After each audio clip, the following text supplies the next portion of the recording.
On imagine souvent le travail isolé comme une contrainte subie, le poste éloigné, le site sans collègues.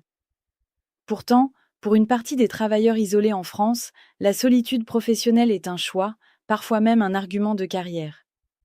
Gardien de site naturel, agent forestier en immersion, technicien rural préférant l'autonomie totale, télétravailleur en deep work volontairement coupé de toute sollicitation. Ces profils existent et ils sont en augmentation.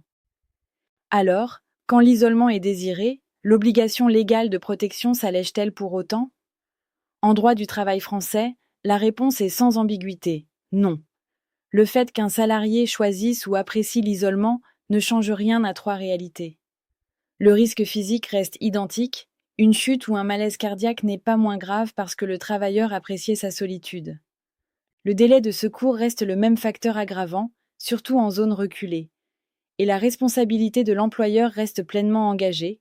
Devant un juge, le salarié préféré travailler seul n'a aucune valeur exonératoire. Pire encore, un salarié à l'aise dans son isolement peut être moins vigilant à signaler les incidents mineurs et parfois réticent à porter un dispositif qu'il perçoit comme une intrusion dans une autonomie à laquelle il tient particulièrement.